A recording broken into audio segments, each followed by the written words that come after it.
Hi friends, కాకరకాయ చేదుగా ఉంటుందని మనం ఎవరో అంతగా ఇష్టపడం. బట్ కాకరకాయని ఇలా ఫ్రై చేసుకుంటే చాలా ఈజీగా ఉంటుంది అండ్ చాలామంది ఇష్టంగా కూడా తింటారు. ముందుగా కాకరకాయలు వీడియోలో చూపించినట్టు రౌండ్గా తరిగి పెట్టుకోవాలి.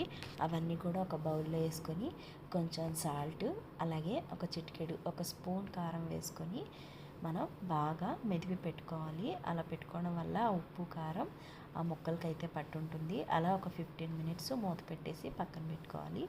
ఒక ప్యాన్ పెట్టుకుని ప్యాన్లో ఆయిల్ వేసుకుని ఆయిల్ బాగా హీట్ అయిన తర్వాత 2-3 ఉల్లిపాయ ముక్కలు, ఎండుమిర్చి, కరివేపాకు వేసుకుని అవి కొంచెం వేగిన తర్వాత మనం ఆల్రెడీ కలిపి పెట్టుకున్న ఈ కాకరకాయ ముక్కలన్నీ కూడా అందులో వేసేసుకుని బాగా మగ్గనివ్వాలి.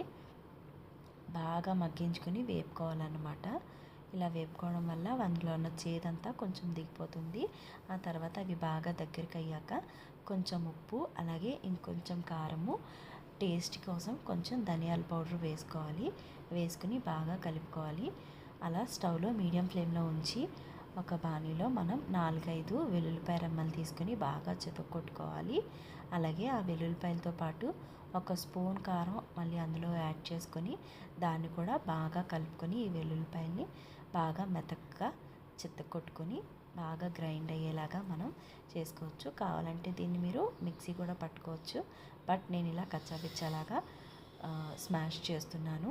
బాగా మగ్గిపోయిన తర్వాత మనం పెట్టుకున్న ఈ వెల్లుల్లి కారం ఉంది కదా, దీన్ని ఆ పైన చల్లేసుకొని మొత్తం అంతా లో ఫ్లేమ్లో పెట్టుకుని అటు ఇటు తిప్పుకొని 2 నిమిషాల వరకు మగ్గించుకుంటే చాలా టేస్టీగా కాకరకాయ ఫ్రై అయితే రెడీ అయిపోయింది.